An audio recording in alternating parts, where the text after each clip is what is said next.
anyone on a GLP-1, if you're being prescribed it responsibly, it's like you have to know you've got to eat enough dietary protein. It's like protein and vegetables and fiber. Like that's your major dietary concentration while you're on it, staying well hydrated, right? Because we don't want muscle mass loss. There's some people that, I say this all the time to my patients. It's like, you don't want to go from eating a bowl of macaroni and cheese to eating a bowl of macaroni and cheese because the GLP-1 has decreased your appetite.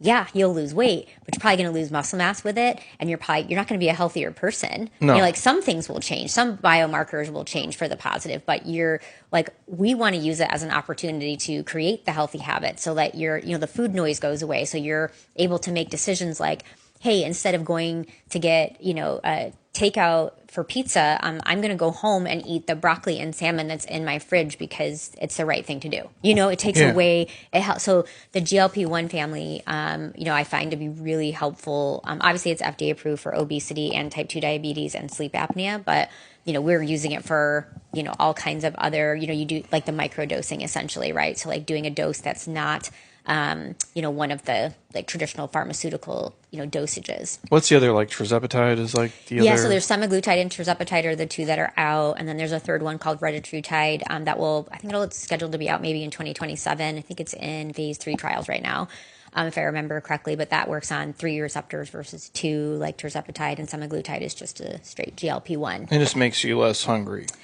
Or like that's the big. Yes, but like I know it's not as easy as that, right? It like slows, gastric emptying, so you're fuller faster, and it really does. It's the GLP-1s are also being studied for addiction. Like it changes your brain chemistry. Like food is an addiction, just like your drugs and alcohol, and so it's also being studied in those in those realms as well.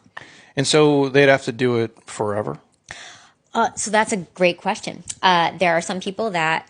That are able to get it together, let's say, while they're on the GLP-1, they use it as a great opportunity to change habits, get their food dialed in, their exercise, their sleep, get all their stuff dialed in. And then once they're got their goal weight, the name of the game is like, what's the lowest dose that keeps you there? Or can we, get you completely off? Because truthfully, when someone comes off of GLP-1, the appetite does come back. So if you're food cravings, if you give into the food cravings of like, I'm going to get pizza on the way home instead of eating my broccoli and salmon, like what do you think will happen?